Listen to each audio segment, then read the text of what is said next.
De las pocas películas que he visto, me parece que recién está empezando a desarrollarse bien el cine en Bolivia y está empezando una movida bastante grande de jóvenes que están empezando a filmar. Yo creo que el cine boliviano se encuentra en una etapa de crecimiento, ¿no? Hay nuevos talentos jóvenes en estos últimos 15, 12 años que se ha estado elaborando nuevas películas con el boom de las nuevas tecnologías como las cámaras HD y todo eso, ¿no? Bueno, el cine boliviano aquí en la actualidad en Bolivia está un poco, no sé si podría llamarlo deplorable o algo así, porque no se ve mucho. Lo que más la gente boliviana está identificando es el cine extranjero, el hollywoodense, pero así el cine boliviano no, prácticamente. El cine boliviano ha tenido un bastante crecimiento, creo que está emergiendo, pero nos falta todavía contar más historias universales, nos falta un poco más en la cuestión de lenguajes. Creo que técnicamente sí estamos bien, hay muy buenos técnicos, pero donde fallamos creo que es en la parte del guión.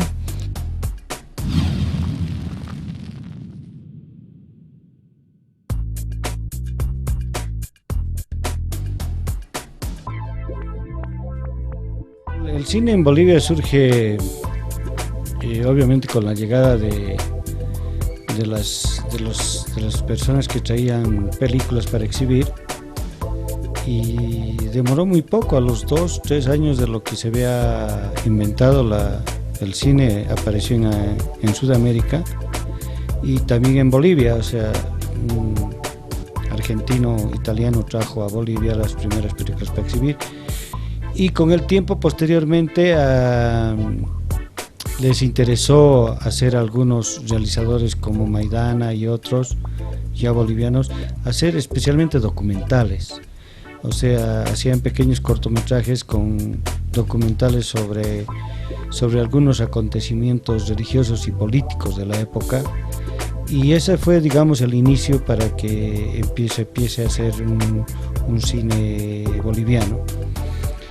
Era muy esporádicamente lo que se hacía más o menos un trabajo cada 5 o 7 años. Había épocas que durante 10 años no teníamos ningún tipo de producción, y esa fue la dinámica hasta 1950 más o menos, con la revolución nacional del 1952 se crea el ICB, el Instituto Cinematográfico Boliviano, que es un apéndice del gobierno del MNR, que empieza a producir bastante, especialmente documentales, y ahí nacen las figuras de Jorge Ruiz, posteriormente de Jorge Sanginés, y otros realizadores que en el caso de Sanginés es actualmente vigente, ¿no? O sea, la llegada del cine como tal se da justamente por la empresa que pertenecía a los Lumière, que era la cinematográfica Lumière, que hacían un recorrido por todo el mundo y todos los países con el fin y afán de vender sus máquinas y de que la gente conozca el producto que ellos hacían, ¿no?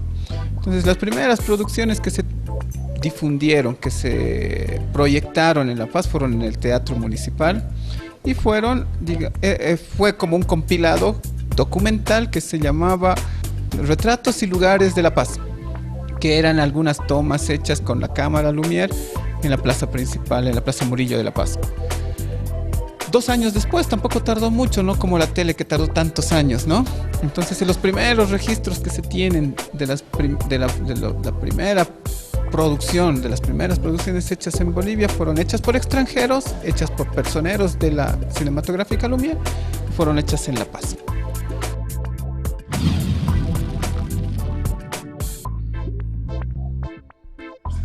Agradecer a la universidad por darnos el espacio y podamos desarrollar la clase de hoy aquí en la universidad. Me siento muy feliz de estar aquí. Yo estudié en una universidad pública y para mí es una gran satisfacción poder presentar a un grande del cine, de CENEL Paz, quien nos ha aceptado ser parte del taller internacional del guión. Darle la bienvenida también a los becarios que vienen de distintos países y que han estado trabajando toda esta semana y que conozcan que Bolivia tiene una diversidad increíble en todo. Hemos estado compartiendo en una universidad privada, ahora estamos aquí en la Universidad Estatal, que hace posible que hoy estemos todos desarrollando el taller internacional de Bolivia Lab.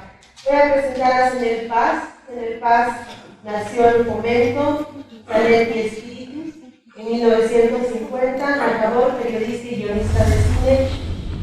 La tarea principal viene a ser la misma, vienen a ser la misma, crear una historia, contarla de una manera determinada y bueno, desarrollar un tema a través de él. Dice Vargas Llosa que, aquí ahora lo voy a leer, que la variedad de problemas o desafíos a que debe hacer frente quien se dispone a escribir una historia puede agruparse en 4 grandes grupos, según se refiere al narrador, al espacio, al tiempo o al nivel de realidad.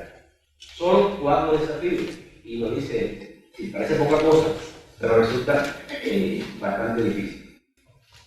La primera pregunta es cuando esta es una frase que está en el libro de Vargas Llosa, Carta a un joven novelista, y el primer problema que menciona es el del narrador como el problema principal, señalando que la primera pregunta, la primera cuestión generalmente que preocupa a un escritor y sin resolver la cual prácticamente no puede empezar a escribir es ¿quién narra la historia?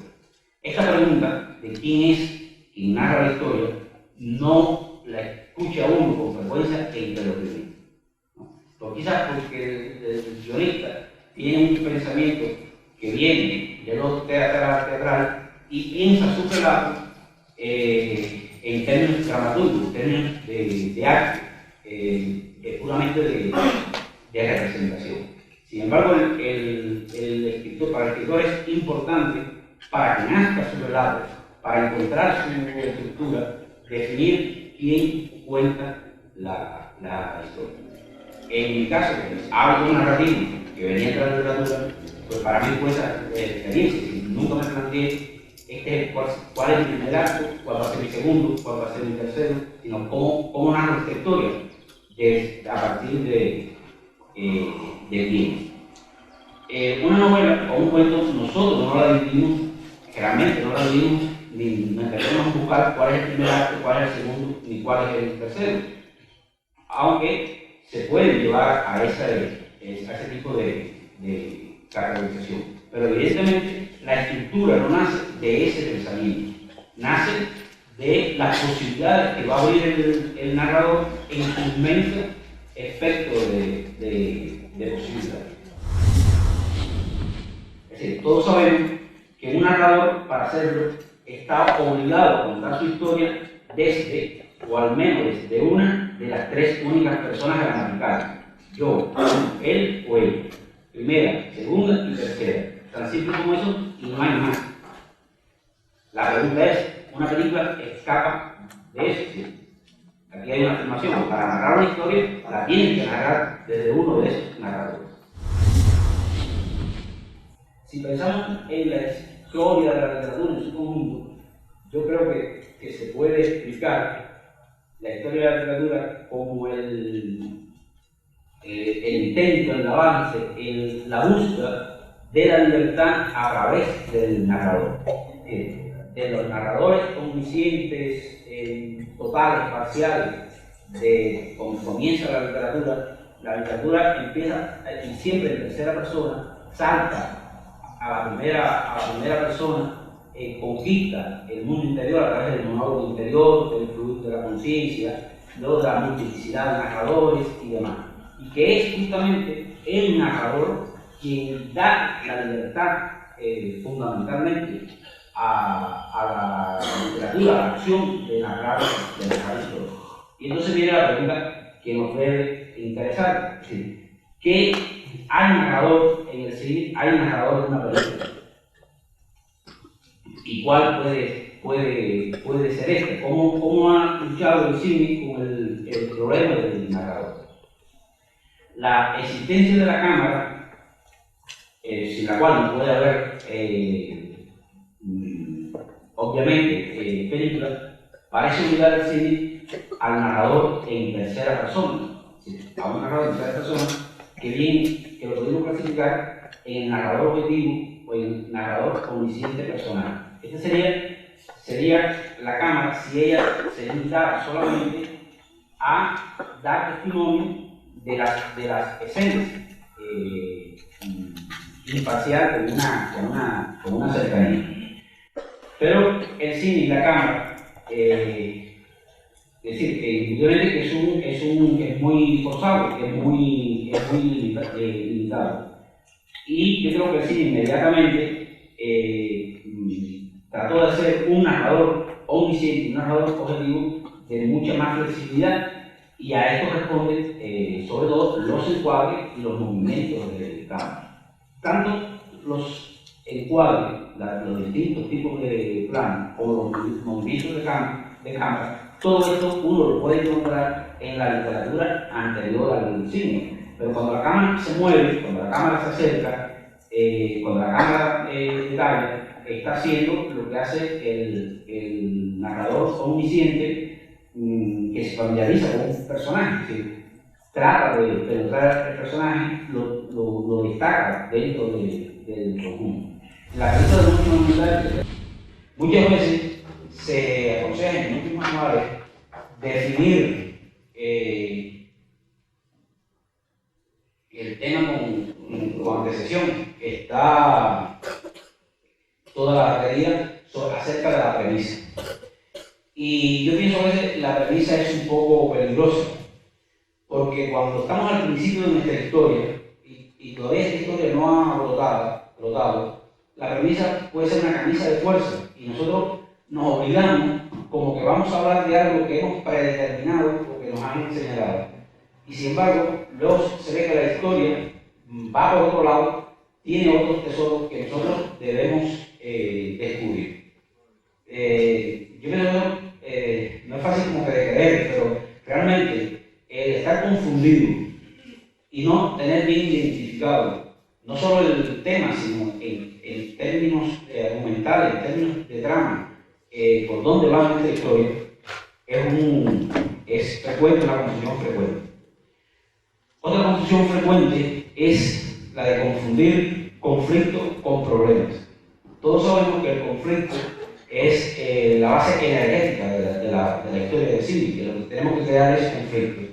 Y a la hora de crear conflicto, un personaje, erramos el concepto de qué es un conflicto, que por otra parte todos tenemos claro, y lo que empezamos a traer al personaje son problemas. El personaje tiene cada vez más problemas. Se queda sin trabajo, se le muere la madre, se le duele una muela, se le rompió el carro, y eso no quiere decir que tenga un conflicto, porque a la vez estamos confundiendo cantidad con intensidad. Es decir, que el conflicto puede ser uno solo, pero es un motor de una gran fuerza en la medida que tenga intensidad. Es decir, que cuando un conflicto no nos permite el que hemos diseñado avanzar, el problema no está, casi siempre está en la intensidad de ese conflicto.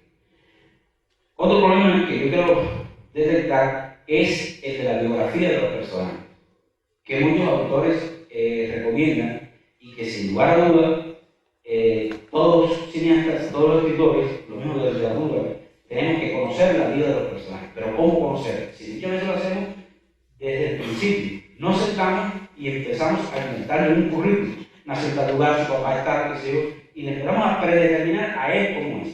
Yo creo que la biografía se construye a través de la observación y del descubrimiento del personaje, y que el personaje va revelando la información. Ahora digamos, yo me acabo de reconocer afortunadamente como José Ángel. A partir de este momento, el conocimiento que tengamos el uno del otro, el conocimiento de nuestra vida anterior, no será porque le haga el currículo a él, ni él me haga el currículo a mí. A través de la conversación, de la observación, de la otra persona que me dice, uno va conociendo a esa persona nueva que llega. Igual sucede con el personaje. No lo podemos obligar a que sea malcriado, a que sea homosexual, a que sea católico, el personaje se va revelando, se va revelando. Otra confusión que yo creo es la necesidad, la creación de la historia visible y la no creación de la historia subterránea o anterior. Toda historia del presente es una manifestación de lo subterráneo y de lo anterior. El mismo Romeo y Julieta, para que Romeo y Julieta sea posible, antes de que comience la película, hubo un rollo muy grande entre dos familias, que en realidad no nos cuenta, pero que es algo que sin que el escritor lo hubiera inventado, lo hubiera ideado, lo hubiera creado, no sería posible esa historia. Y las reacciones de los personajes, hay un ejemplo que creo que es bueno en Thelma and Louise, que es que cuando Thelma, en el comienzo de la película, cuando están violando a su amiga, saca el arma y dispara, está respondiendo a un suceso que ha ocurrido mucho tiempo atrás en su vida, que es un suceso que tiene, es decir, que conoce y realmente creó el autor. El autor ha tenido que crear toda su vida anterior para llegar al momento del personaje.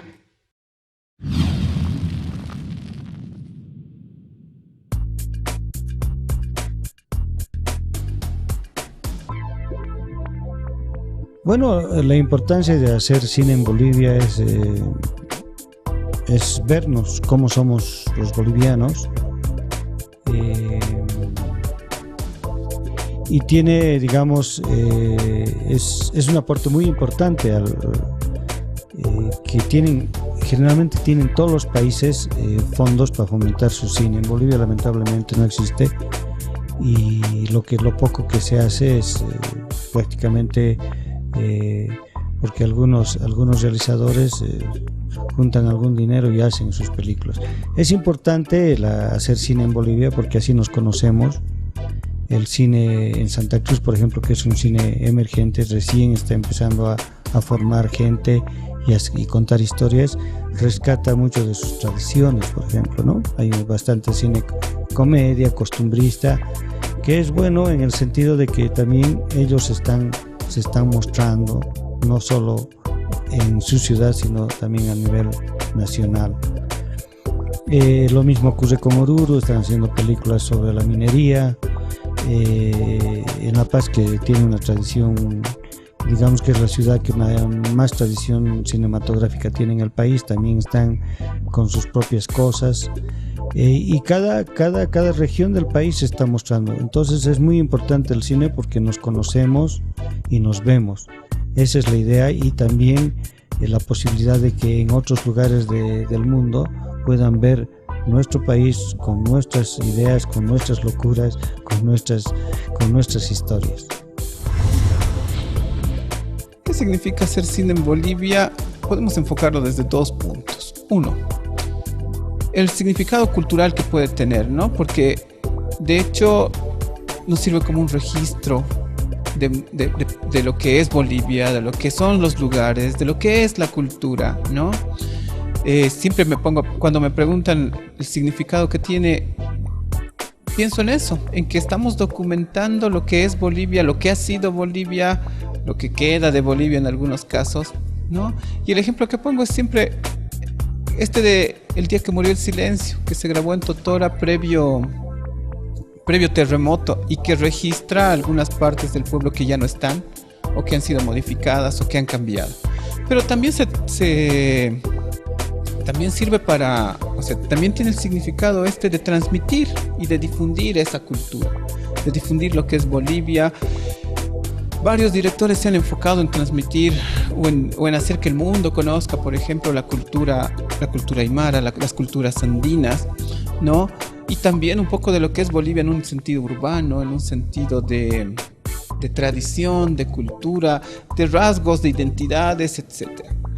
Entonces, el principal sentido de hacer cine, desde mi punto de vista, tiene que ver con eso, con esa transmisión, ese sentido de conservar, mantener, difundir, transmitir, reproducir cultura, identidad, todo lo que puede representar al país.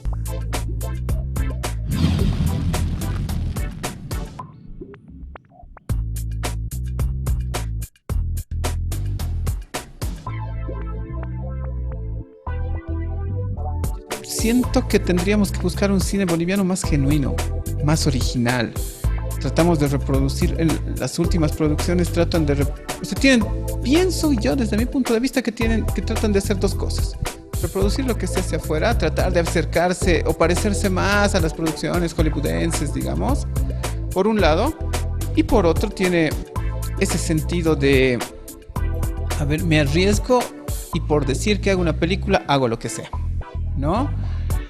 Algunos también podemos ver un poquito ese sentido de hacer por hacer, ¿no? De junto un poco de dinero, junto un tanto de gente, creo que mi historia es interesante y me lanzo. Entonces yo pienso que el reto está no solamente en hacer, sino que también en formar. ¿Cuánta gente especializada en cine o formada en cine tenemos? La gente que se anima, que produce, puede tener muy buenos resultados, mucha experiencia, pero formación no tiene. Y entonces pienso que por ahí que uno de los retos sería una escuela de cine en Bolivia, sería interesantísimo. El CONACINE está de adorno. Que el CONACINE se dedique a formar gente dedicada al cine sería interesante. Pero que lo haga, o que se haga formación de cine, no sé, en espacios accesibles, porque hay escuelas, hay alguna universidad por ahí lanza algo cercano en producción audiovisual, pero que no está al alcance de toda aquella gente que puede o que tiene las ganas de hacer cine. Entonces, primer reto, la formación. Y segundo, pensar un poquito más en lo que se va a hacer, ¿no? No pensar, creo que queda claro el hecho de que no se puede vivir del cine, pero sí se puede trabajar y pensar en hacer cosas que estén de acuerdo a nuestro público, que vayan de acuerdo a lo que el público quiere, y no tanto hacer cosas que a un director o a un guionista o a una persona le parece. El cine boliviano tiene una infinidad de retos. En primer lugar, tratar de crear una pequeña industria. Por ahora el cine es casi artesanal. Tiene que mejorar su ley, que está en carpeta, que parece que muy pronto van a la nueva ley a aprobar, que va a dar posibilidades de conseguir más fondos para hacer películas. Los otros retos son la formación de nuevos técnicos, nuevos realizadores, guionistas en especial se necesita, que sepan hacer guiones y bueno, lo más importante es que las películas bolivianas sean vistas inicialmente por bolivianos, por todos los bolivianos, y que tengan un alcance internacional, que eso sería lo óptimo, un reto grande que ojalá algún día se pueda llegar a eso.